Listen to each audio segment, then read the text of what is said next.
গল্পকরণে আপনারা শুনছেন হুমায়ুন আহমেদের লেখা গল্প হিমু সিরিজ থেকে দরজার ওপাশে। আজকে চতুর্থ পর্ব। রাস্তায় নেমে অনেকক্ষণ চিন্তা করলাম কোথায় যাব। রফিককে চাকরির খবরটা দেওয়ার জন্য নারায়ণগঞ্জ যাওয়া দরকার। যেতে ইচ্ছে করছে না, মাথায় চাপা যন্ত্রণা হচ্ছে। ভাবভঙ্গিতে মনে হচ্ছে ভয়ঙ্কর ব্যথা আবার আসবে। ব্যথাটা পথের মধ্যে আমাকে কাবু করার আগেই বাড়ি ফিরে যাওয়া দরকার। দরজা জানালা বন্ধ করে ঠান্ডা মেঝেতে শুয়ে থাকতে হবে। মাথা ঢেকে রাখতে হবে ভেজা গামছায়। কিছু খেয়ে নেওয়া দরকার। একবার ব্যথা শুরু হলে 24 ঘন্টা কিছু মুখে দিতে পারবো না। কড়া কিছু ঘুমের ওষুধ খেয়ে নিলে কেমন হয়? এমন ডোজ খেতে হবে যাতে 24 ঘন্টা মারার মতো ঘুমিয়ে থাকি। ঘুম ভাঙলে দেখব মাথার যন্ত্রণা নেই। বড় দেখে একটা ফার্মেসিতে ঢুকে পড়লাম। কড়া কিছু ঘুমের ওষুধ দিতে পারবেন? ফার্মেসির মাঝবয়সী কর্মচারী নির্লিপ্ত গলায় বলল, ডাক্তারের প্রেসক্রিপশন ছাড়া পারবো না। ডাক্তার এখন কোথায় পাবো বলুন? বিরাট সমস্যা। আমার এক ছোট ভাই আছে, মেন্টাল কেস। খুব বাড়াবাড়ি করলে তাকে ঘুম পাড়িয়ে রাখা হয়। এখন খুব বাড়াবাড়ি করছে, অথচ ঘরে ঔষধ নেই। ওনার প্রেসক্রিপশনটা নিয়ে আসেন। ছুটে বের হয়ে এসেছি, প্রেসক্রিপশনের কথা মনে ছিল না ভাই। কি যে যন্ত্রণা করছে, লম্বা লাঠি নিয়ে সবাইকে তাড়া করছে। এই সময় কি আর প্রেসক্রিপশনের কথা মনে থাকে? তাকে কোন ওষুধ দেয়া হয় এইটা তো জানা দরকার। এতদিন ফার্মেসি চালাচ্ছেন, আপনি কি ডাক্তারের চেয়ে কম জানেন নাকি? এমন একটা কিছু দিন যাতে 24 ঘন্টা ঘুমিয়ে থাকে। হিফনল নিয়ে যান, 10 মিলিগ্রামের 4টা ট্যাবলেট খাইয়ে দেবেন। 24 ঘন্টা নড়াচড়া করবে না। মরে যাবে না তো? আরে না, মানুষ মারা এত সহজ না। খাওয়ার কতক্ষণ পর অ্যাকশন হয়? আধ ঘন্টার মধ্যে অ্যাকশন শুরু হইব। তাহলে দিন 4টা হিপনল। 4টা হিপনল ফার্মেসির কর্মচারীর সামনেই মুখে দিয়ে গিলে ফেললাম। হাসি মুখে বললাম, 1 গ্লাস পানি দিন, মুখ তিতা তিতা লাগছে। ভদ্রলোক কোনো উচ্চবাচ্য করলেন না। তার চোখ অবশ্য বড় বড় হয়ে গেল। পানি এনে দিলেন।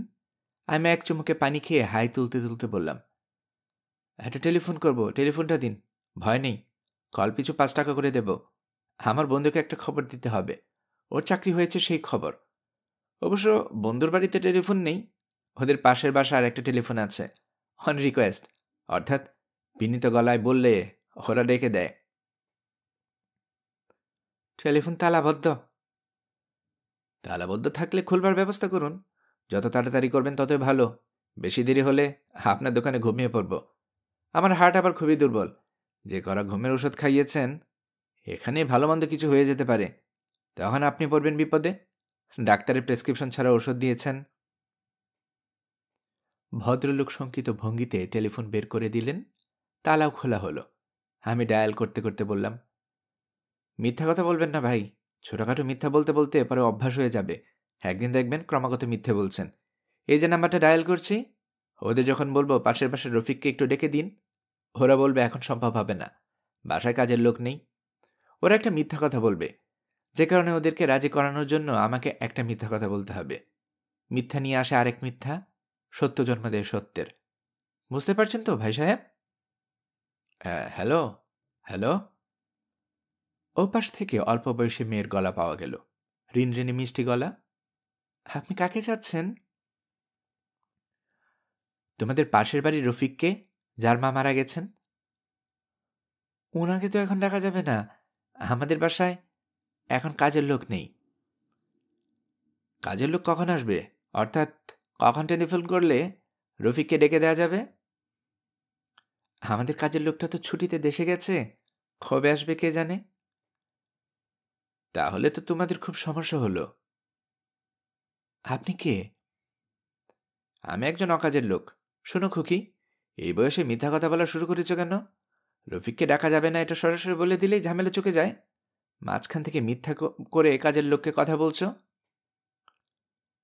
আমি তো মিথ্যা বলিনি। বেশ, ধরে নিলাম মিথ্যা কথা বলছো না। সত্যি তোমাদের বাসায় কাজের লোক নেই। তাহলেও তো তুমি চট করে খবরটা দিতে পারো, পারো না? না, পারি না, কারণ আমার চিকেন পক্স। আমাকে মশারির ভেতরে থাকতে হয়। খুকি, আবার মিথ্যা কথা বলছো?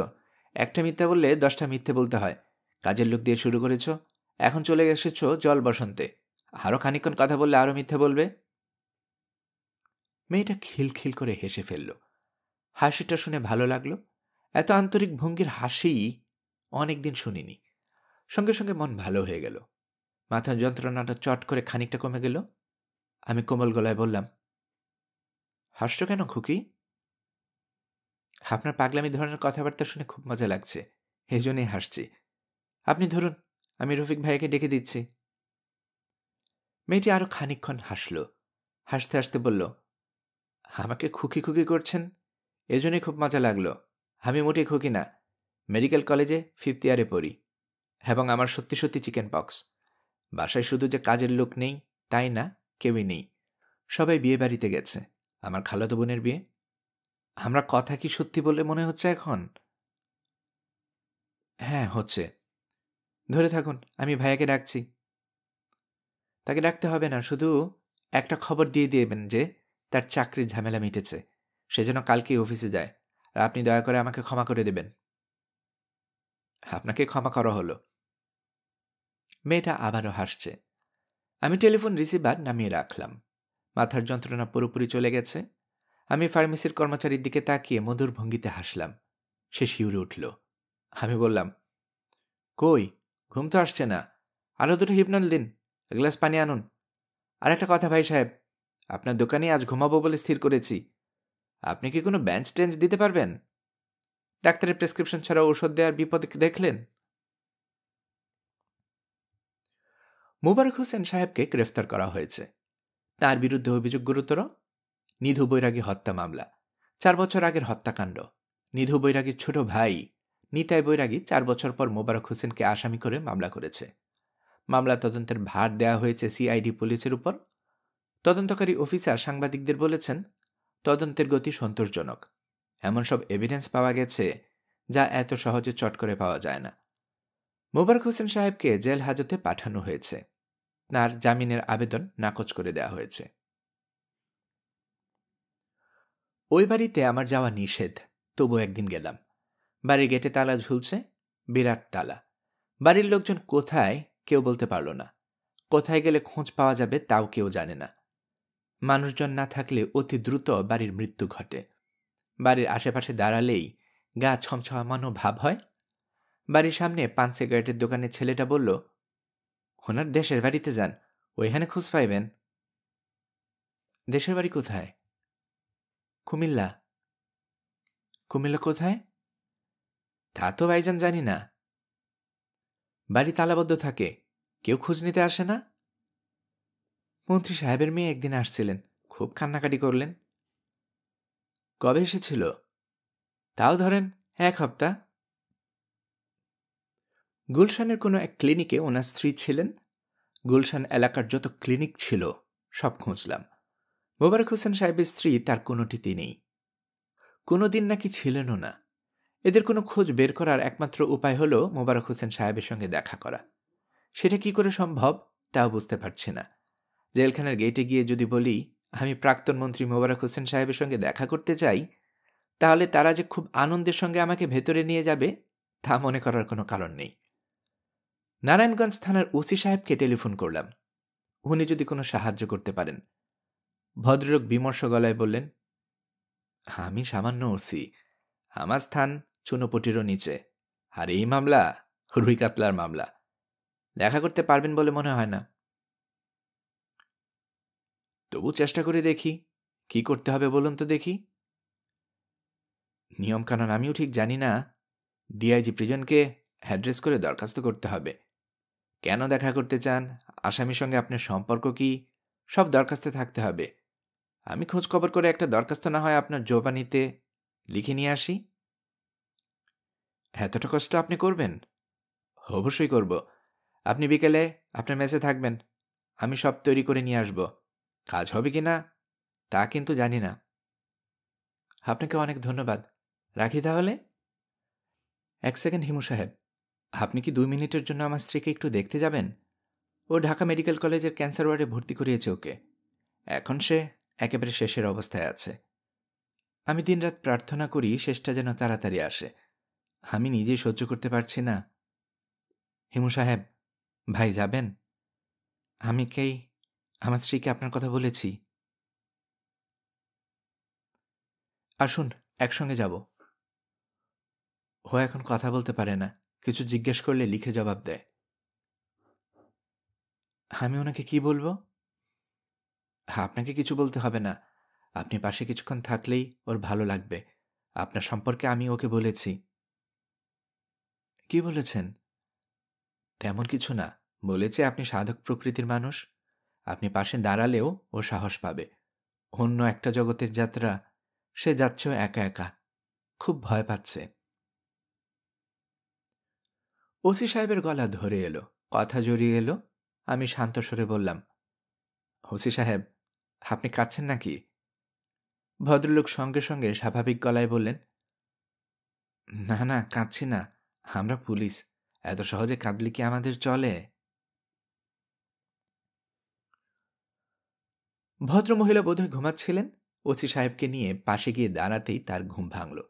ভদ্রমহিলা এককালে রূপবতী ছিলেন কি না তা আজ কিছুই বোঝার উপায় নেই। কুৎসিত চেহারা, মাথার কোনো চুল নেই, মুখের চামড়া শুকিয়ে হাড়ের সঙ্গে লেগে গেছে। একটা জীবন্ত মানুষ, পড়ে আছে নোংরা শুকনো মাংসের দলার মতো। প্রকৃতি এর সব কিছু কেড়ে নিয়েছে। কি ভয়াবহ নিষ্ঠুরতা! কিন্তু সব কি নিতে পেরেছে? আমি ভদ্রমহিলার চোখের দিকে তাকিয়ে চমকে গেলাম। কি সুন্দর চোখ! শুধু পৃথিবীর নয়, অনন্ত নক্ষত্র বিথীর সমগ্র সৌন্দর্য এই দু চোখের ছায়া ফেলেছে। এত সুন্দর চোখ কোনো মানবীর হতে পারে না। আমি তার চোখের দিকে তাকিয়ে হাসি মুখে বললাম, রানু আপা কেমন আছেন? ভদ্রমহিলা একটু চমকালেন, তারপর স্বাভাবিক হয়ে গেলেন। তিনি হাসলেন। তার সেই হাসি মুখে ধরা পড়ল না, চোখে ধরা পড়ল। ঝিকমিক করে উঠল চোখ। আমি বললাম, রানু আপা, আপনার চোখ এত সুন্দর কেন বলুন তো? এত সুন্দর চোখ মানুষের থাকা উচিত না, এটা অন্যায়। ভদ্রমহিলা বালিশের নিচ থেকে হাতড়ে হাতড়ে নোটবই বের করলেন, পেন্সিল বের করলেন, অনেক সময় নিয়ে কি যেন লিখলেন। বাড়িয়ে দিলেন সেই লেখা। অস্পষ্ট হাতের লেখায় তিনি লিখেছেন, কেমন আছো ভাই? আমি বললাম, আমি ভালো আছি, আপনিও কিন্তু ভালো আছেন। আমি আপনার চোখ দেখে বুঝতে পারছি শারীরিক কষ্ট আপনি জয় করেছেন। তিনি আবার নোটবই হাতে নিলেন। আমি বললাম, আপা, আপনাকে কিছু বলতে হবে না, আপনার চোখের দিকে তাকিয়ে আপনার কথা আমি বুঝতে পারছি। আমার কথা বিশ্বাস হচ্ছে না? আপনি চাচ্ছেন আমি যেন আপনার কপালে হাত রেখে একটু প্রার্থনা করি। কি ঠিক বললাম না? আমি আপনার কপালে হাত রাখছি। প্রার্থনা কিন্তু করব না আপা, প্রার্থনা আপনার প্রয়োজন নেই। তার চোখ ভিজে উঠল। মা চোখ থেকে এক ফোঁটা অশ্রু গড়িয়ে পড়তে গিয়েও পড়ছে না। দীর্ঘ আখি পল্লবের কোণায় মুক্তার মতো জমে আছে। আমি বিস্মিত হয়ে লক্ষ্য করলাম এই মহিলার চোখের ভাষা আমি সত্যি সত্যি পড়তে পারছি। ঈশ্বর তাঁর মুখের ভাষা কেড়ে নিয়ে আবার ফিরিয়ে দিয়েছেন চোখে। ভদ্রমহিলার চোখ খুব সুন্দর করে আমাকে বলল, ভাই, আমি সারাক্ষণ একা একা থাকি, এটাই আমার কষ্ট, অন্য কোনো কষ্ট নেই। তুমি কি জানো আমি যেখানে যাচ্ছি সেখানেও কি আমাকে একা থাকতে হবে? আমি নিচু গলায় বললাম, আপা আমি জানি না, আমি আসলে কিছুই জানি না। জানার জন্য এর কাছে ওর কাছে যাই, তারাও জানে না। আপনি যদি কিছু জানেন আমাকে জানিয়ে যান। তিনি হাসলেন। তার চোখ ঝিকমিক করে উঠল। ওসি সাহেব বললেন, হেমু ভাই, আসুন আমরা যাই। ওসি সাহেবের চোখ ভেজা, কিন্তু গলার স্বর স্বাভাবিক। হাসপাতালের বাইরে এসে আমি বললাম, আপনি কি আপনার স্ত্রীর চোখের ভাষা পড়তে পারেন? আগে পারতাম না, কিছুদিন হলো পারছি। আগে ভাবতাম মনের ভুল, উইথফুল থিঙ্কিং। এখন বুঝছি মনের ভুল নয়, চোখ দিয়ে মানুষ আসলেই কথা বলতে পারে। হেমু সাহেব। জি? অনেকদিন আপনার সঙ্গে দেখা হবে না। আমাকে বদলি করা হয়েছে চিটাগাং হিল ট্র্যাকে। আমি আমার স্ত্রীর মৃত্যুর জন্য অপেক্ষা করছি। ও মারা যাবার পরপরই চলে যাব। যদি কোনোদিন পাহাড় জঙ্গল দেখতে ইচ্ছে করে আসবেন, আসবেন আমার কাছে। আমার মনে থাকবে। আপনার কাগজপত্র সব তৈরি করে এনেছি। আপনি নাম সই করে আমার কাছে দিন, আমি জমা দিয়ে দেব। তবে আমার মনে হচ্ছে লাভ হবে না। চেষ্টা করে দেখি। দেখুন, চেষ্টা করে দেখুন। কিছু হবে না জেনেও তো আমরা অনেক চেষ্টাই করি। আপনি কি আবার হাসপাতালে যাবেন? জি না, বাসায় চলে যাব। দুটো ছোট ছোট বাচ্চা বাসায়। পুলিশের ছেলে মেয়ে হওয়া সত্ত্বেও ওরা অসম্ভব ভীতু। তারা মাকে দেখতে আসতে চায় না? চায়, আমি আনি না। আপনার কি মনে হয় আনা উচিত? ওদের যদি আসতে ইচ্ছে করে অবশ্যই আনা উচিত। চলুন ওসি সাহেব, কোনো একটা রেস্টুরেন্টে বসে এক কাপ চা খাই। চলুন। কিছু দূর এগোতেই রেস্টুরেন্ট পাওয়া গেল। চা খাওয়া হলো নিঃশব্দে। আমি কাগজপত্র সই করে দিলাম। বেশ কয়েকটা দরখাস্ত, একটা পাবলিক প্রসিকিউটরের কাছে, একটা ডিআইজি প্রিজনের কাছে, একটা মোবারক হোসেন সাহেবের উকিলের কাছে। তিনি কাগজপত্রের ব্যাগে রাখতে রাখতে বললেন, হিমু সাহেব, আজ উঠি। আমি বললাম, চলুন আপনাকে খানিকক্ষণ এগিয়ে দিয়ে আসি। এগিয়ে দিতে হবে না, আপনি আমার জন্য অনেক করেছেন।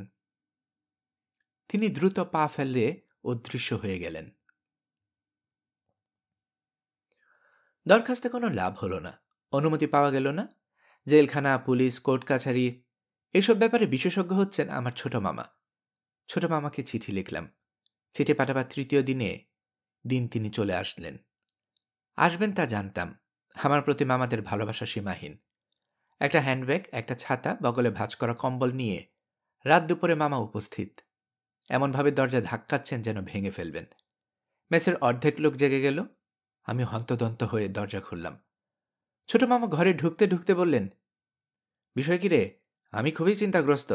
বাড়িতে বিরাট যন্ত্রণা, না বললে বুঝবি না। তারপরও সিটি পেয়ে স্থির থাকতে পারলাম না। শরীর ভালো? জি ভালো। কই, কদমবুসি তো করলি না? আমি কদমবুসি করলাম। মামা খুশি খুশি গলায় বললেন, থাক থাক, লাগবে না, আল্লাহ বাঁচিয়ে রাখুক। তোর গায়ের রংটা ময়লা হয়ে গেছে, রোদে ঘোরাঘুরি এখনো ছাড়লি না। হাত মুখ ধোন মামা। হাত মুখ আর ধোবো না, একেবারে গোসল করে ফেলবো। ঘরে যায় নামাজ আছে? নামাজ কাজা হয়ে গেছে, কাজা আজাই করতে হবে। নামাজ শেষ করে তোর বিষয় কি শুনবো? ঝামেলা বাঁধিয়েছিস? হুম। পুলিশি ঝামেলা? হুম। মামার মুখ আনন্দে উজ্জ্বল হয়ে গেল। হাসি মুখে বললেন, কোনো চিন্তা করিস না, পুলিশ কোনো ব্যাপারই না।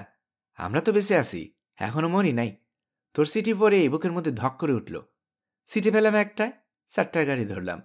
তোর মামায় চিল্লাচিল্লি করতেছিল, দিলাম ধমক। মেয়ে ছেলের অবস্থা গুরুত্ব বুঝে না।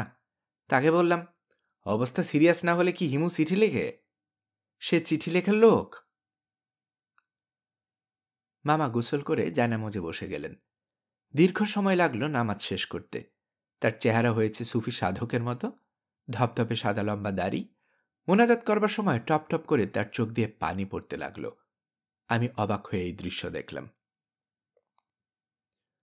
তারপর বল, কি ব্যাপার? একজন লোক জেলখানায় আছে মামা, ওর সঙ্গে দেখা করা দরকার। দেখা করার কায়দা পাচ্ছি না। দরখাস্ত করেছি, লাভ হয়নি। খুনের আসামি?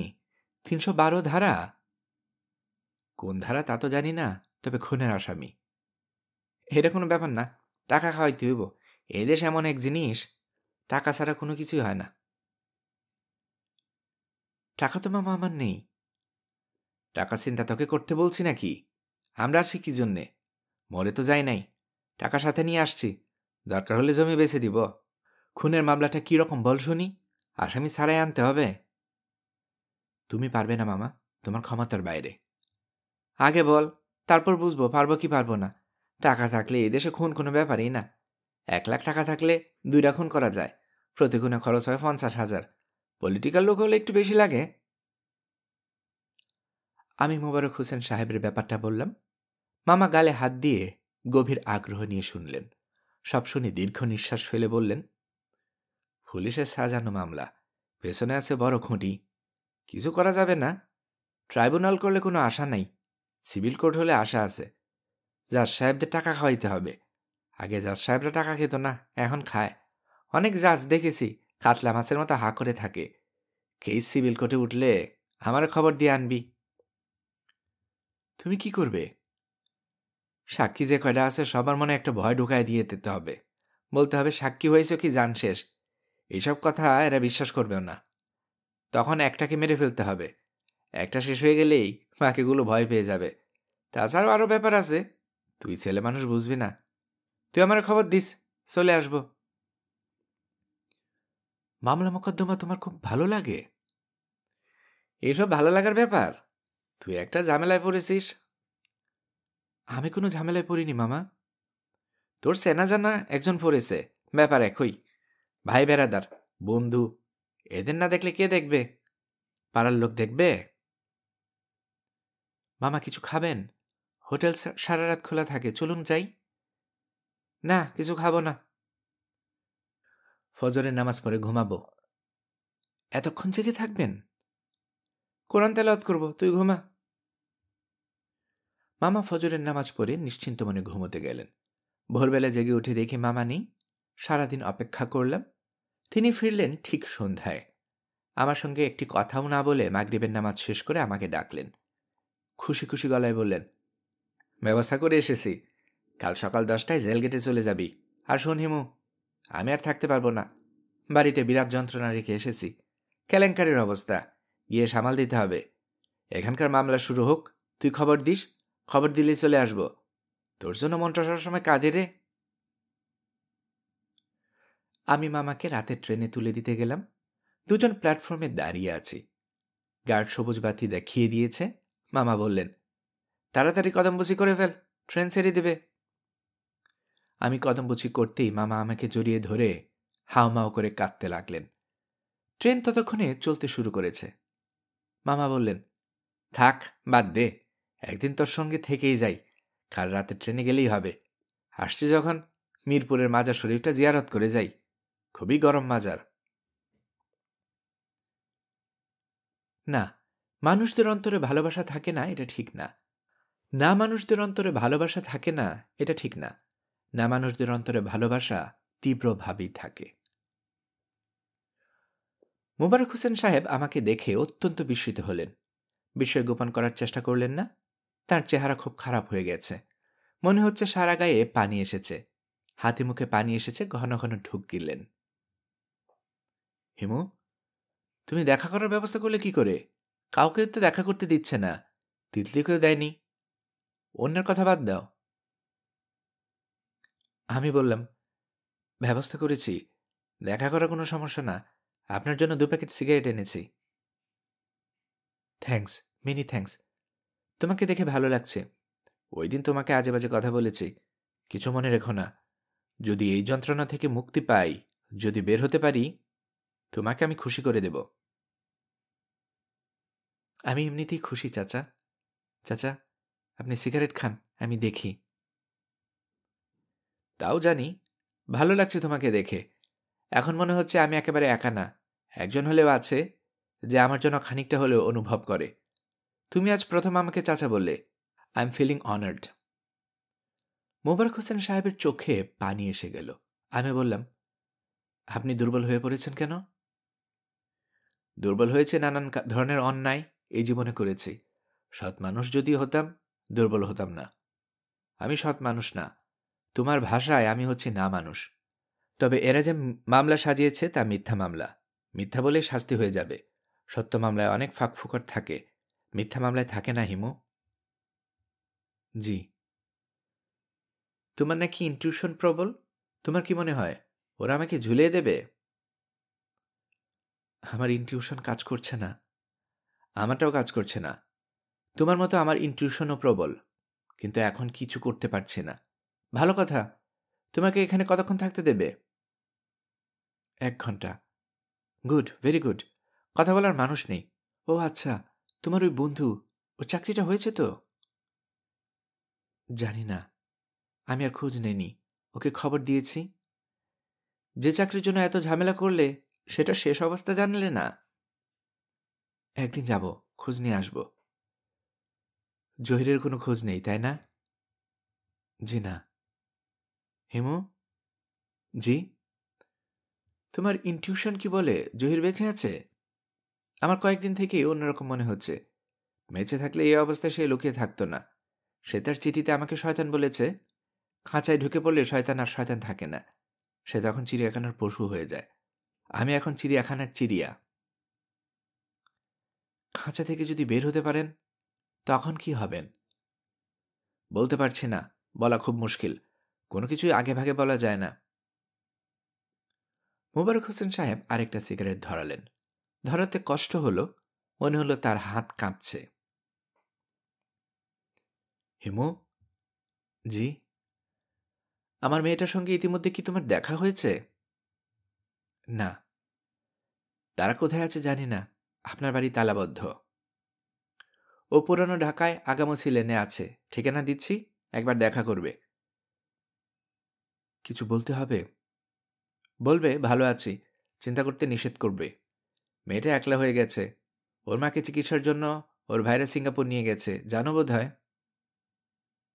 জানতাম না, এখন জানলাম। 1 ঘন্টা হয়ে গেছে কি হেমু? না, এখনো 20 মিনিট আছে। বলো কি, এখন 20 মিনিট? এই 20 মিনিট কি নিয়ে কথা বলা যায় বলো তো? আমার আবার আরেক সমস্যা হয়েছে, গলা শুকিয়ে যায়, একটু পর পর ঢুক গিলতে হয়। আপনার যদি কথা বলতে ইচ্ছে না হয় তাহলে আমি চলে যাই। আচ্ছা যাও, আসলে কথা বলতে ইচ্ছে করছে না। আমি উঠে দাঁড়ালাম। মোবারক হোসেন ক্লান্ত ভঙ্গিতে তাকিয়ে রইলেন।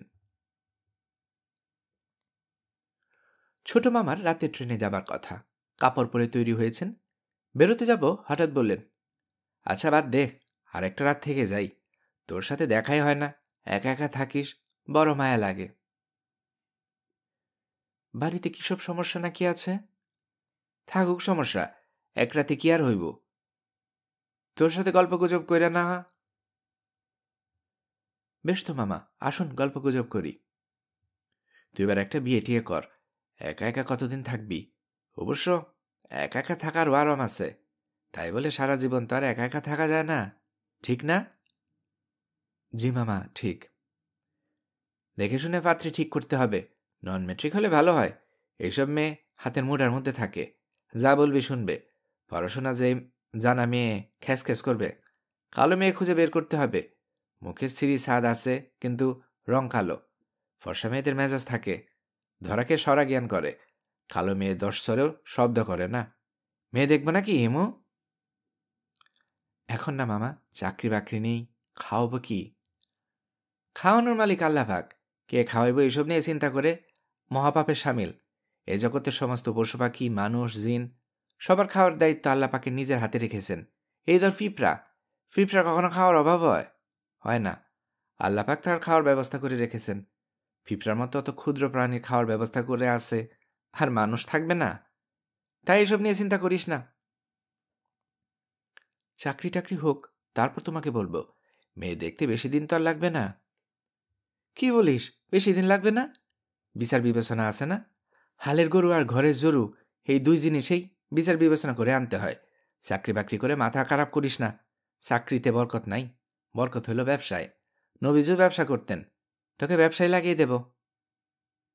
কিসের ব্যবসা? কাপড়ের ব্যবসা। সাহুদের বড় একটা কাপড়ের দোকান আছে আমাদের অঞ্চলে। হারামজাদাকে স্ক্রু টাইট দিতেছি, এমন টাইট দিতেছি যে জলের দামে দোকান বেচে ইন্ডিয়ায় ভাগা ছাড়া তার গতি নাই। ওই দোকান তোকে কিনে দিয়ে দেব। 2 তলা ঘর আছে, 1 তলায় দোকান, 2 তলায় তুই বউ নিয়ে থাকবি। কি, রাজি? হাসতেছিস কেন? হাসে কি কইলাম? রাস্তায় হাঁটতে যাবে মামা? রাত দুপুরে রাস্তার হাঁটা কি জন্যে? তোর একবারে পাগলের স্বভাব হয়ে গেছে। দুপুর রাতে রাস্তায় কে হাঁটে? চোর হাঁটে আর পুলিশ হাঁটে। তুই চোরও না, পুলিশও না, তুই খামাখা হাঁটবি কেন?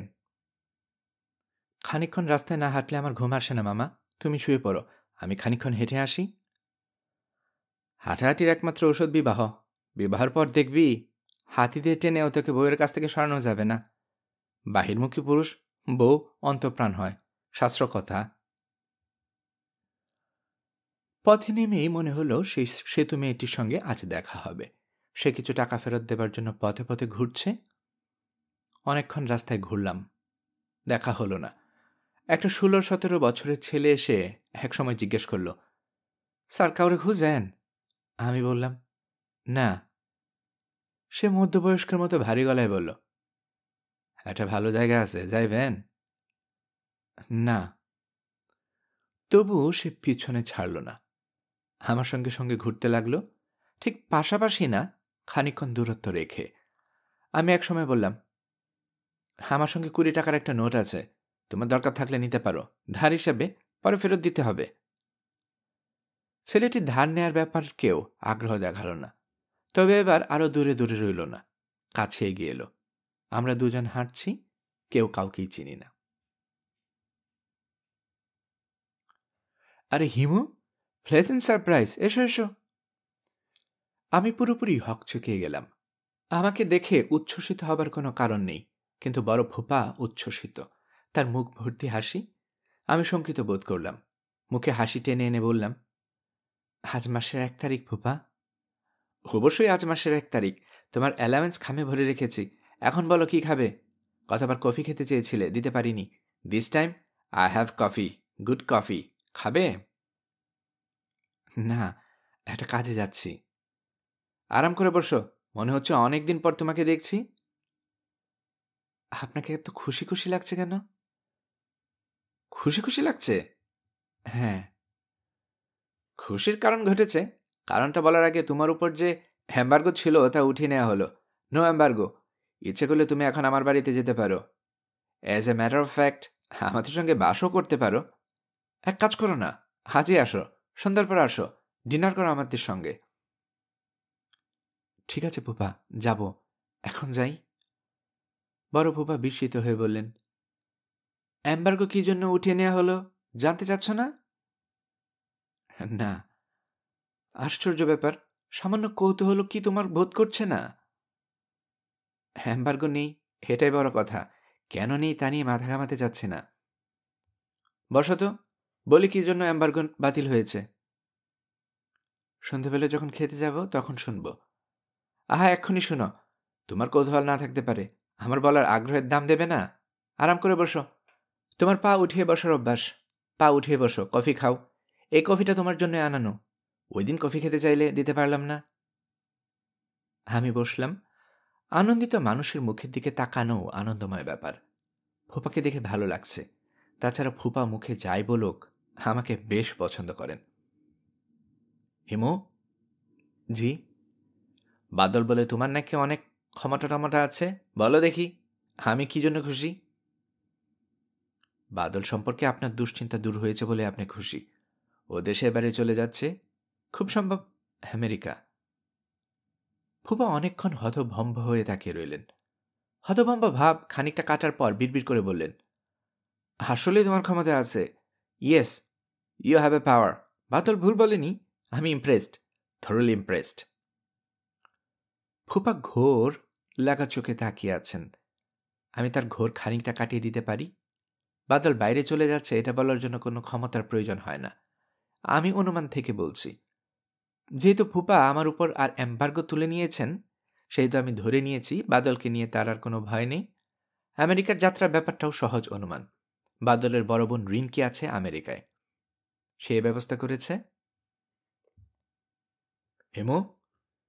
জি ফুপা। আমি সত্যি অবাক হয়েছি, সুপারন্যাচারাল পাওয়ার তাহলে মানুষের আছে? তা আছে। ভবিষ্যৎ তুমি কি সবকিছু বলতে পারো, না কিছু কিছু পারো?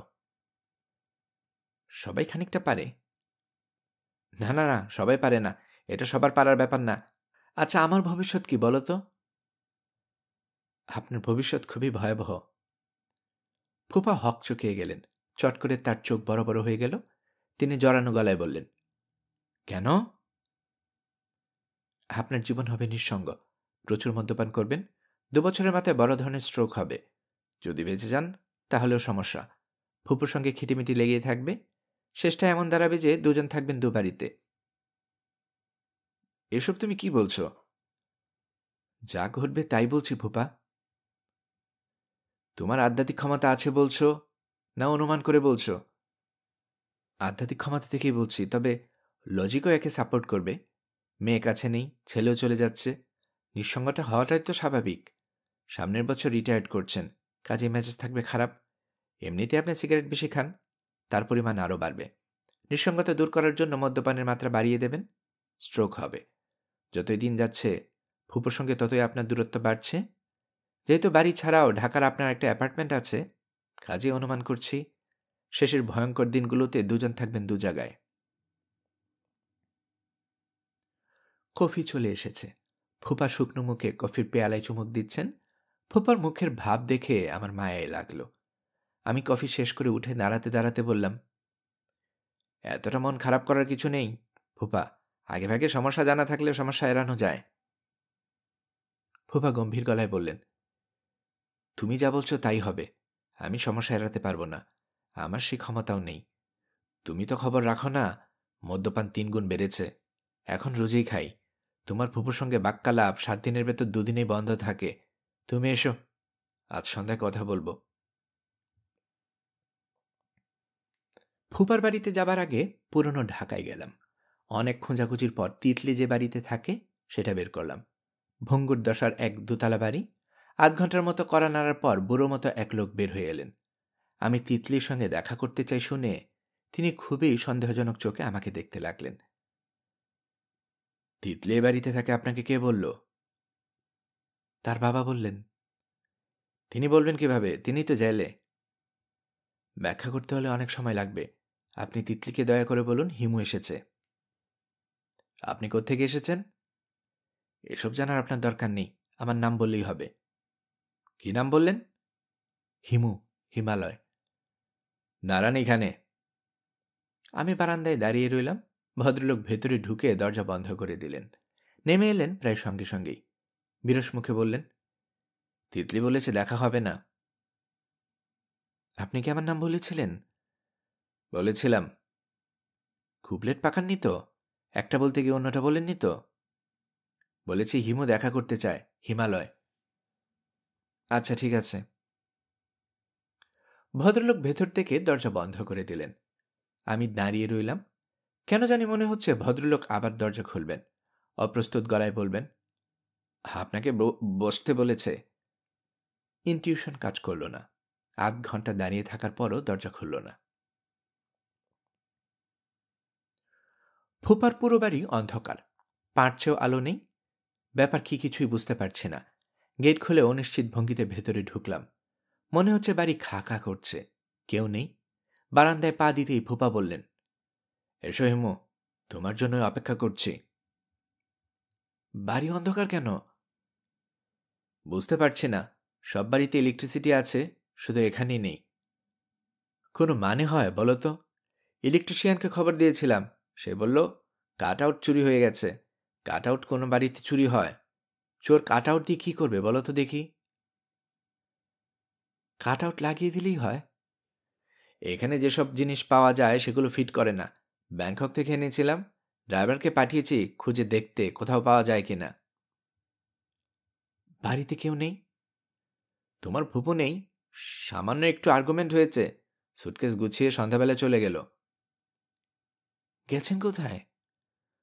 বলে গেছে হোটেলে গিয়ে উঠবে, যন্ত্রণা আর সহ্য হচ্ছে না। It is high time that something has to be done. মনে হয় না এই মহিলার সঙ্গে বাস করতে পারবো। বাদল বাড়িতে নেই? আছে, ঘরে বসে কী সব যেন করছে, গোদের উপর বিস্ফোরা। আমি ওর সঙ্গে একটু গল্প করে আসি ফুপা, অনেকদিন কথা হয় না। যাও। ও আরেকটা কথা, তোমাকে ডিনারে নিমন্ত্রণ করেছিলাম, সরি অ্যাবাউট দ্যাট, কিছুই রান্না হয়নি। কাজের মেয়ে 2 জন আছে, ওরা রাঁধতে পারত, তোমার ফুপু তাদের নিষেধ করে দিয়েছে। 2 জনকে ছুটি দেওয়া হয়েছে। এটা কোনো সমস্যা না ফুপা, পাউরুটি আছে তো, ওই খেয়ে নেব। পাউরুটি খেতে হবে না, ড্রাইভারকে বলেছি যা পাই নিয়ে আসতে। বাদলের সঙ্গে কথাবার্তা যা বলার তুমি বলে ছাদে চলে এসো। বাদলের ঘরে ঘিয়ের প্রদীপ জ্বলছে। প্রদীপের সামনে সে পদ্মাসন হয়ে বসে আছে, তার পরনে গেরুয়া চাদর। হচ্ছে কি এসব? মনটা স্থির করার চেষ্টা করছি। তুমি বলছিলে না মন বিক্ষিপ্ত হলে প্রদীপের দিকে তাকিয়ে মন স্থির করা যায়? বলেছিলাম নাকি? কি আশ্চর্য, না বললে আমি জানবো কোত্থেকে? মন কি খানিকটা স্থিতি হয়েছে? বুঝতে পারছি না হিমুদা, এসো ঘরে এসো। তোর সাধনার বিঘ্ন হবে না তো? কি যে তুমি বলো। ঘরে ঢুকতে ঢুকতে আমি বললাম, কাট আউট তুই কি চুরি করেছিস? বাদল বিস্মিত হয়ে বলল, কি করে বুঝলে? ও আচ্ছা, তুমি তো বুঝবেই, ঘর পুরোপুরি অন্ধকার না করলে প্রদীপের আলো স্পষ্ট বোঝা যায় না, এজন্যই কাট আউট খুলে ড্রয়ারে রেখেছি। ভালো করে নি হিমুদা? বাদল উজ্জ্বল চোখে তাকিয়ে আছে। আমি দীর্ঘ নিঃশ্বাস ফেলে বললাম, ঠিকই আছে। শুনলাম তুই আমেরিকা যাচ্ছিস? বাদল হাসল। কি পড়বি সেখানে? আমেরিকায় গেলে তো পড়ব। যাচ্ছিস না? তুমি কি পাগল হলে হিমুদা? আমি আমেরিকায় যাব কেন? তাহলে যাওয়া হচ্ছে না? অফকোর্স না, এমনিতে অবশ্য কাউকে কিছু বলছি না। সবাই ভাবছে আমি যাচ্ছি, কাজেই আমাকে কেউ ঘাটাচ্ছে না, যা ইচ্ছা করতে পারছি। হিমুদা, আমি এখানেই থাকব। ফুপা মনে কষ্ট পাবেন। আমি চলে গেলে আরো বেশি কষ্ট পাবেন। তা ঠিক আছে, তবে নিজের জীবন নিয়েও তো ভাবতে হবে। বড় হয়ে কি করবি? তুমি যা করছো আমি তাই করব। রাস্তায় রাস্তায় ঘুরবো। হিমুদা, এখন তুমি আমাকে মন স্থির করার কৌশলটা ভালো মতো শিখিয়ে দাও। প্রদীপটা শুধু কাঁপছে। দরজা জানালা বন্ধ করে দেব? পদ্মাসনটা কি ঠিক মতো হয়েছে? সবই ঠিক আছে। দরজা খোলা রাখাই ভালো, এতে শরীর ঠান্ডা থাকবে। ফ্যান বন্ধ করে দে। চাদরটা খুলে খালি গা হব? রেশমি কাপড় গায়ে থাকলে ভালো। তোর মটকা পাঞ্জাবি আছে না? ওইটা পরে নে। ভাগ্যিস তুমি এসেছিলে হিমুদা, তুমি না এলে কি যে হতো। তুই সাধনা চালিয়ে যা, আমি ফুপার সঙ্গে দেখা করে আসি। না না না, তুমি এখানেই বসো। এখানে বসলে হবে কি করে? তুই তো এখন সাধনা করবি। ও আচ্ছা, তাও তো কথা। আচ্ছা, তুমি যাও। যা ভেবেছিলাম তাই। বড় ফুপা পানির যাবতীয় আয়োজন নিয়ে ছাদে বসেছেন। আইসবক্সে বরফ, ঝালমরিচ মাখানো চীনাবাদাম। তিনি বসে আছেন শীতল পাটিতে। ঠিক বসে নেই, আধশোয়া হয়ে আছেন। বসো হিমু, তোমার ফুপু চলে যাওয়ায় একদিকে ভালোই হয়েছে। ক্যাটকেট করে কথা শোনাবে না, মুখ গম্ভীর করে থাকবে না। পুরো বোতল শেষ করলেও কারো কিছু বলার নেই। পুরো বোতল শেষ করবেন? না, শরীরে সহ্য হয় না। 5 প্যাকেট বেশি এখন আর পারি না। এর কম হলে ঘুমের অসুবিধা হয়, বেশি হলে বমি বমি ভাব হয়। আপনি কি নিয়মিত 5 করে চালাচ্ছেন? কাল একটু বেশি হয়ে গেল, 10 ক্রস করে ফেললাম। তারপর বমি টমি করে কেলেঙ্কারি অবস্থা। তবে কাল খুব ভালো ঘুম হয়েছিল, এক ঘুমে রাত কাবার। এখন বলো হিমু, তুমি কেমন আছো? ভালো। ফুপা গ্লাসে লম্বা চুমুক দিতে দিতে বললেন, নেশাটা ঠিকমতো ধরুক, তারপর হায়ার ফিলোসফি নিয়ে আলোচনা করব। মনের তরল অবস্থায় হায়ার ফিলোসফি নিয়ে আলাপ করতে ভালো লাগে। আচ্ছা, তুমি কি মাওলানা জালালউদ্দিন রুমির কবিতা পড়েছ? না, আমিও পড়িনি। শুনেছি উনি মদ্যপান নিয়ে অনেক ভালো ভালো কথা লিখেছেন। ভালো কাজ করলেও লোকে ভালো কথা বলে না। মদ্যপান তো কোনো ভালো কাজ না। এ নিয়েও একটা লোক ভালো কথা বলবে, ভাবাই যায় না। পরে দেখা দরকার, কি বলো হিমু? আপনি দেখে অতি দ্রুত চালিয়ে যাচ্ছেন ফুপা। প্রথম 3টা অতি দ্রুত খেতে হয়, তারপর স্লো, স্টেডি হয়ে যেতে হয়, এটাই নিয়ম। আজকে আপনি 5-এর ভেতরে থাকবেন নাকি সীমা অতিক্রম করবেন? তোমার ভুবু নেই, সুযোগ যখন পাওয়া গেছে। সীমা অতিক্রম করার আনন্দ আছে হিমু। আনন্দ আছে বলেই সবাই সীমা অতিক্রম করতে চায়। অবশ্য আমাদের হোলি বুকে সীমা অতিক্রম করতে নিষেধ করা হয়েছে। আপনি শুধু শুধু হাসছেন ফুপা। আমি শুধু শুধু হাসছি নাকি? যা ভাবছ তা না, এখনো নেশা হয়নি, আনন্দে হাসছি। তোমার ভুবু বাড়িতে নেই, সেজন্যই আনন্দ বোধ হচ্ছে। I hate this women. সারা জীবন হেট করেছি, মুখে কখনো বলিনি, ভদ্রতা করে বলিনি, আজ তোমাকে বললাম। আমি তাকিয়ে আছি। মনে হচ্ছে অন্ধকারেও ফোপার চোখ চকচক করছে, বিড়ালের চোখের মতো জ্বলছে। হিমু? জি? মাঝে মাঝে ওই মহিলাকে আমার খুন করে ফেলতে ইচ্ছা করে। আমাকে খুশি করার জন্য সে আবার কখনো কখনো আহ্লাদি ধরনের কথা বলে। আমি মনে মনে বলি, চুপ হারামজাদি, কিন্তু বাইরে এমন ভাব দেখায় যেন বড় আনন্দিত। ফুপুকে আপনাকে পছন্দ করেন? কে জানে করে কিনা, হু কেয়ার্স। বুঝলে হিমু, আমার জীবনটা আমি নষ্ট করে ফেলেছি। 23 বছর এমন একজন মহিলার সঙ্গে কাটালাম যাকে আমি সহ্যই করতে পারি না। ফুপা আর খাবেন না, আপনি ঠিকমতো কথা বলতে পারছেন না, কথা জড়িয়ে যাচ্ছে। কথা জড়ালে কিছু আসে যায় না, কি বলছি তা বুঝতে পারছো তো? বুঝতে পারলেই হলো। একটু সরে বসো, হঠাৎ করে বমি টমি হয়ে যেতে পারে। কি যেন তোমাকে বলছিলাম, কি পরিমাণ ঘৃণা তোমার ফুপুকে করি সেটার ব্যাখ্যা করছিলাম। উদাহরণ দিলে তুমি বুঝবে, উদাহরণ না দিলে বুঝবে না। 4 বছর আগের কথা। অফিসে গেছি, রিনকি কাঁদতে কাঁদতে টেলিফোন করেছে। ডিম ভাজতে গিয়ে নাকি তার মার শরীরে আগুন লেগে গেছে, সমস্ত শরীর পুড়ে গেছে। খবরটা শুনে এমন একটা আনন্দ হলো, তোমাকে কি বলবো হিমু। বারবার মনে হতে লাগলো, আপদ গেছে আপদ গেছে, বাঁচলাম বাঁচলাম। ভাগ্যিস মানুষের মনের কথা কেউ বুঝে না, মনের কথা বুঝতে পারলে বিরাট কেলেঙ্কারি হয়ে যেত। মনের কথা বুঝতে পারে না বলেই কেউ কিছু বুঝলো না। আমি এমন একটা ভাব করলাম যে মনের দুঃখে মারা যাচ্ছি। সারা রাত না ঘুমিয়ে তোমার ফুপুর পাশে বসে থাকি। হা হা হা। ফুপা, বলো। বালিশ মাথায় রেখে শুয়ে পড়লে কেমন হয়? আপনি যেভাবে মাথা দুলাচ্ছেন তাতে মনে হয় মাতাল হয়ে গেছে বলে ভয় পাচ্ছ? মোটেই না, মাতাল হলে ডাবল ভিশন হয়, সব জিনিস দুটা করে দেখা যায়। আমি কিন্তু একটাই হিমু দেখতে পাচ্ছি, ওয়ানলি ওয়ান হিমু। বড় আনন্দ লাগছে, সত্যি কথা বলার আনন্দ। আপনি কিন্তু ফুপা সত্যি কথা বলছেন না। সত্যি বলছি না, এক বিন্দু না। ফুপুর গা যখন আগুনে পুড়ে গেল তখন আপনি ভয়ঙ্কর মন খারাপ করেছিলেন। তোমার তাই ধারণা? হ্যাঁ, ওরা ছিল অভিনয়। আমি তোমাদের আসাদুজ্জামান নূরের চেয়ে অনেক ভালো অভিনয় জানি। ওই ছাগলাদারিকে আমি অভিনয় শেখাতে পারি। আপনি তাহলে জেনে শুনে এমন ভয়ঙ্কর জীবনযাপন করছেন কেন? উপায় নেই বলে তাই করছি। উপায় যে একেবারে নেই, তাই বা বলেছেন কেন? উপায়টা কি? এক সকালবেলা ঘুম থেকে উঠে হাত মুখ ধুবেন, নাস্তা খাবেন, চা খাবেন, পরপর 2 কাপ চা, 2টা সিগারেট, তারপর শীষ দিতে দিতে ঘর থেকে বের হবেন, একটা রিক্সা নেবেন, 5 টাকার রিক্সা যত দূর যেতে চায় তত দূর যাবেন।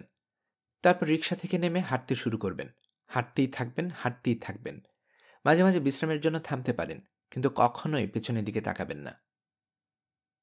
কতদিন হাঁটব?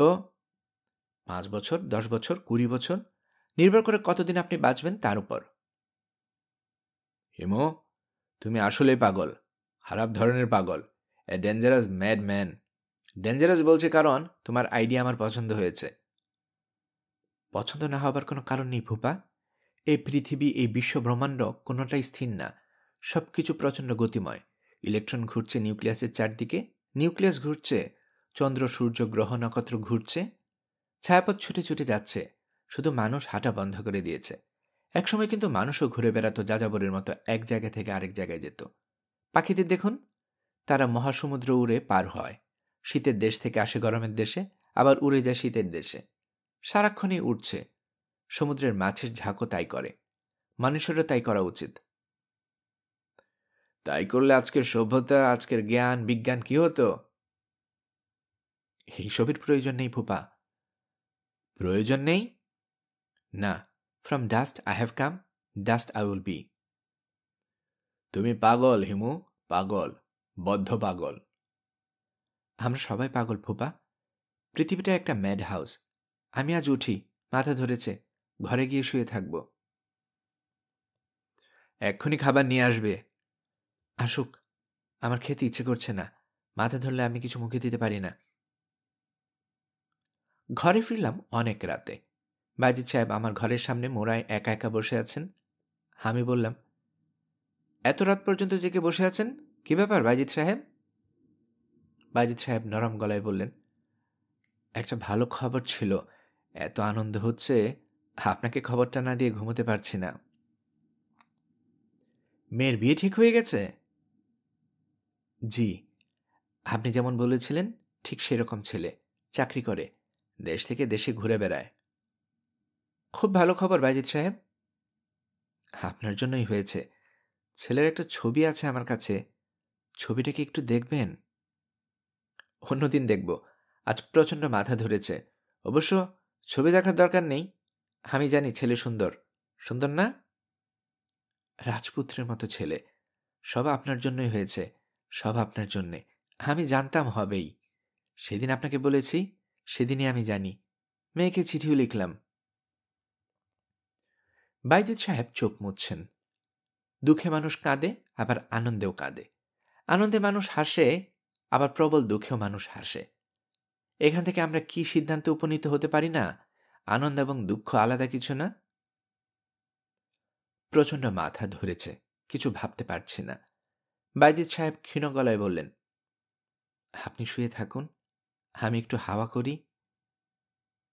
আপনাকে কিছু করতে হবে না, দয়া করে আমাকে একা থাকতে দিন প্লিজ।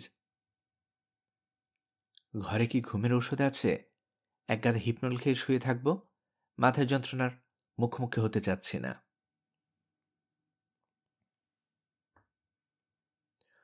মাথার যন্ত্রণায় খুব কষ্ট পেলাম। এই যন্ত্রণা দীর্ঘদিন আমাকে আচ্ছন্ন করে রাখল। দিন এবং রাত্রির ব্যবধান মুছে গেল।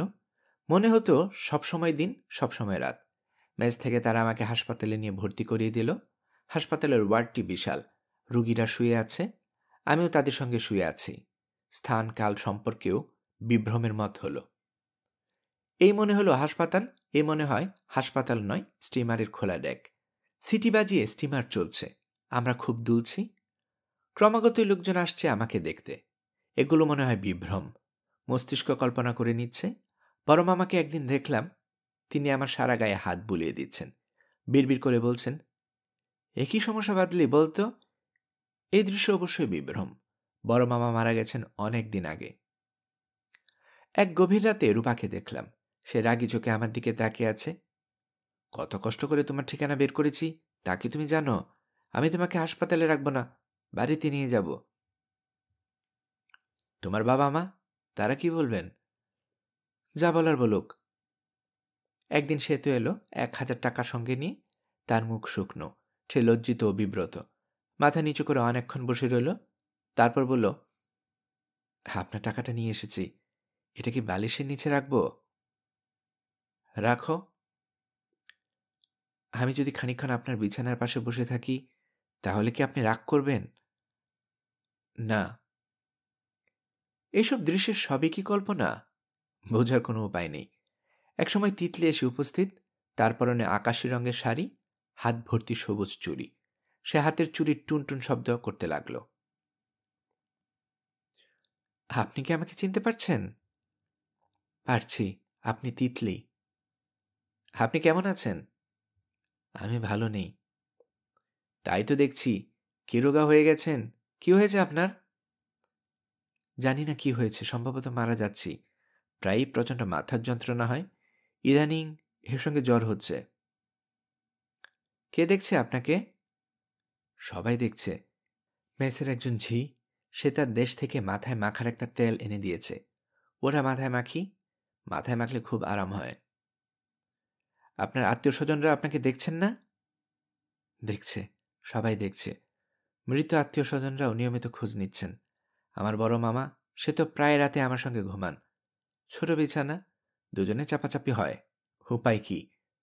শুধু বাদল আসছে না, অসুখের সময় ও পাশে থাকলে ভালো লাগতো। ও কোথায়? ও আমেরিকা গিয়েছে, কম্পিউটার ইঞ্জিনিয়ারিং পড়ছে। আমি যদি বিছানার পাশে কিছুক্ষণের জন্য বসি, আপনি কি রাগ করবেন? না, রাগ করব কেন? আমার বাবারও মাথা ধরার রোগ আছে। মাথার যন্ত্রণা উনি যখন ছটফট করতেন, আমি হাত বুলিয়ে দিতাম। বাবার ধারণা, আমি হাত বুলালে বাবার মাথা ধরা সেরে যেত। আমি কি আপনার মাথায় হাত বুলিয়ে দেব? না। আপনি কি আমার বাবার খবর জানেন? না। স্পেশাল ট্রাইব্যুনালে তার বিচার হয়েছে, ফাঁসির আদেশ হয়েছে। আপনার বাবা কি আপিল করেছেন? আপিল করেছেন। আপনি যে খুব শান্ত ভঙ্গিতে ব্যাপারটা গ্রহণ করেছেন, তা দেখে আমার ভালো লাগছে। আমার বাবা আমাকে শান্ত থাকতে বলেছেন। আমি শান্ত হয়ে আছি। ভালো, খুব ভালো। আমার ধারণা আমার বাবা একজন শ্রেষ্ঠ মানুষ। আপনার ধারণা ঠিক আছে। পৃথিবীতে অশ্রেষ্ঠ মানুষ বলে কিছু নেই। সব মানুষই শ্রেষ্ঠ। বাবা আপনার সঙ্গে দেখা করতে চান। আপনি কি যাবেন? আপনার শরীর এত খারাপ, আমার বলতে লজ্জাও লাগছে। আমি যাব, অবশ্যই যাব। স্বপ্ন দৃশ্যগুলোতেও কি সত্যি থাকে? কারণ পুরোপুরি সুস্থ হবার পর শুনলাম আসলে স্পেশাল ট্রাইব্যুনালে মোবারক হোসেন সাহেবের মৃত্যুদণ্ড দেওয়া হয়েছে। আপিল করেছেন, তাতে লাভ হয়নি। মার্সি পিটিশন করেছেন, তার ফলাফল এখনও জানা যাচ্ছে না। একদিন তার সঙ্গে দেখা করতে গেলাম। মোবারক হোসেন সাহেব খুশি খুশি গলায় বললেন, হিমু কেমন আছো? ভালো। শুনেছ নিশ্চয়ই আমাকে ওরা ঝুলিয়ে দিচ্ছে? শুনেছি। দিনক্ষণ এখনো ঠিক করেনি, কিংবা কে জানে, হয়তো ঠিক করেছে, আমাকে কিছুই বলছে না। ও ভালো কথা, পরে আবার জিজ্ঞেস করতে ভুলে যাব। তোমার বন্ধুর চাকরিটার কি হয়েছে? জানি না, আমি খোঁজ নেইনি। কিছুই জানো না? জি না। তুমি শুনলে অবাক হবে, আমি তোমার ওই বন্ধুকে একদিন স্বপ্নে দেখলাম। সে আমাকে বলছে, স্যার একটু দোয়া করবেন, আমাদের একটা বাচ্চা হবে। তোমার বন্ধুর সঙ্গে খুব সুন্দর মতো একটা মেয়ে। মেয়েটা স্বামীর কথায় খুব লজ্জা পাচ্ছে। আমি তোমার ওই বন্ধুকে কোনোদিন দেখিনি, কিন্তু স্বপ্নের সঙ্গে সঙ্গে চিনে ফেললাম। মোবারক হোসেন সাহেব ছোট্ট করে নিঃশ্বাস ফেললেন। আমি বললাম, আপনি কেমন আছেন? মোবারক হোসেন সাহেব কিছুক্ষণ চুপচাপ থেকে বললেন, বুঝতে পারছি না, কিছুই বুঝতে পারছি না হিমু। জি? আমার মাথাটা বোধহয় এলোমেলো হয়ে যাচ্ছে। আমাকে যে সেলে রাখা হয়েছে সেখানে থেকে 100 গজ দূরে জেলখানার ফাঁকা মাঠ। মাঝে মাঝে কয়েদিরা সেই মাঠে ফুটবল খেলে। এক রাতে কি হয়েছে জানো? হঠাৎ ঘুম ভেঙে গেল। জানালার শিক ধরে মাঠটার দিকে তাকালাম। দেখি কি জানো? মাঠটার মাঝখানে একটা গাছ, বেশ বড় একটা গাছ। চারদিক ধুধু করছে, আর কিছুই নেই। গাছ কোত্থেকে এলো বলো তো? তিনি আমার জবানির জন্য অপেক্ষা করলেন না। কিছুক্ষণ চুপচাপ থেকে নিচু গলায় বললেন, তোমাকে কয়েকটা জরুরি কথা বলার জন্য ডেকেছিলাম। জরুরি কথাগুলো একটাও মনে পড়ছে না। জহির সম্পর্কে কি যেন বলতে যাচ্ছিলাম, মনে করতে পারছি না। জহির তোমার ভালো বন্ধু ছিল, তাই না হিমু? জি। সে ছেলে হিসেবে কেমন বলো তো? সে অসাধারণ ছেলে। মোবারক হোসেন সাহেব হাসতে হাসতে বললেন, অতি খারাপ মানুষ হয়েও অসাধারণ একটা ছেলের জন্ম দিয়েছি, এই তো কম কথা না, কি বলো? তা তো ঠিকই। তুমি এখন চলে যাও হিমু, বেশিক্ষণ কথা বলতে ভালো লাগে না। আমি উঠে দাঁড়ালাম। মোবারক হোসেন সাহেব বললেন, তোমার স্বাস্থ্যের খুব খারাপ হয়ে গেছে হিমু, স্বাস্থ্যের দিকে লক্ষ্য রাখবে, রোদে বেশি ঘোরাঘুরি করবে না। জি আচ্ছা। আমি জেল কর্তৃপক্ষকে বলে রেখেছি, ফাঁসির দিন তারিখ হলে তোমাকে যেন জানানো হয়, যেন তোমাকে এই দৃশ্যটা দেখার অনুমতি দেওয়া হয়। তুমি একবার বলেছিলে তোমার খুব শখ এই দৃশ্য দেখার। এরা আমার এই অনুরোধ হয়তো রাখবে। আমি নিচু হয়ে রইলাম। তিনি নিচু গলায় বললেন, তোমার জন্য সামান্য কিছু হলেও করতে পারছি, এই জন্য একটু ভালো লাগছে। তুমি কি চলে যাবার আগে কিছু বলবে, সান্ত্বনার কোনো বাণী? আমি নিচু গলায় বললাম, ডাস্ট উই উইল বি। কিছু বললে? কিছু বলিনি চাচা। আচ্ছা যাও, তোমাকে অনুমতি দিলে চলে এসো, কেমন? আচ্ছা হেমো, আজ কি পূর্ণিমা? তুমি তো আবার চন্দ্র সূর্যের হিসাব খুব ভালো রাখো। আজ পূর্ণিমা না।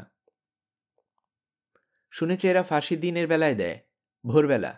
কদিন ধরে মনে হচ্ছে ওদের যদি বলি আমার বেলায় নিয়মের ব্যতিক্রম করে যদি রাতে করে, তাহলে কেমন হয়? ভরা পূর্ণিমার রাতে। তাহলে কি ব্যাপারটা আর একটু ইন্টারেস্টিং হবে না? চাচা যাই? আচ্ছা যাও, আমার কথাবার্তা কিছু মনে করো না। আজকাল কি বলি না বলি তার হিসাব রাখতে পারি না। জেল কর্তৃপক্ষের চিঠি পেয়েছি। বিশেষ বিবেচনায় তারা মোবারক হোসেন সাহেবের শেষ ইচ্ছা পূরণ করেছেন। আমাকে আগামীকাল ভোর 4টায় যেতে বলা হয়েছে। ডিআইজি প্রিজন আমাকে একটা পাস দিয়েছে। এটা দেখালেই জেলখানায় আমাকে ঢুকতে দেবে। আমি কি দেখতে যাব? অবশ্যই যাব। আমাকে যেতেই হবে। এই নিমন্ত্রণের ব্যবস্থা প্রকৃতি নিজের হাতে করেছে, একে অগ্রাহ্য করার পথ কোথায়? কেন জানি মনে হচ্ছে আজ রাতে আমার গাঢ় ঘুম হবে। ঘুমানোর মাত্র ওই স্বপ্নটা দেখব, দরজার ওপাশ থেকে কেউ আমাকে ফিসফিস করে ডাকবে, হেমু, ওই হেমু। ওই স্বপ্ন আমার দেখতে ইচ্ছে করছে না। আমি আজ সারা রাত জেগে থাকব, হাঁটব পথে পথে। কদিন ধরে রাত 10টার দিকে লোডশেডিং হচ্ছে। কয়েক ঘন্টার জন্য এত বড় শহর ডুবে যাচ্ছে গাঢ় অন্ধকারে। আজও লোডশেডিং, কিন্তু আকাশ ভেঙ্গে নামছে জ্যোৎস্না। সমস্ত শহর যেন ভাসিয়ে নিয়ে যাচ্ছে। জ্যোৎস্না দেখতে দেখতে হঠাৎ আমার মনে হলো, প্রকৃতির কাছে কিছুই চাইতে নেই, কারণ প্রকৃতি মানুষের কোনো ইচ্ছাই অপূর্ণ রাখে না।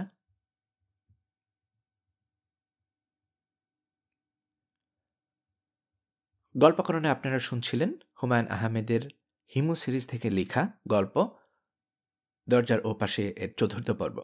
চতুর্থ পর্বের মাধ্যমে আমরা পুরো গল্পটি এখানেই শেষ করছি। আমি নিয়মিতভাবে গল্প পাঠ করে আপনাদেরকে শোনাচ্ছি। গল্প পাঠ ভালো মনে করে থাকলে আমার এই গল্পটি আপনার বন্ধুবান্ধব, প্রিয়জন সবার কাছে শেয়ার করবেন, তাতে করে তারা এই গল্পটি শোনার সুযোগ পাবে। আপনারা ভালো থাকবেন সেই প্রত্যাশা এখানে বিদায় নিচ্ছি।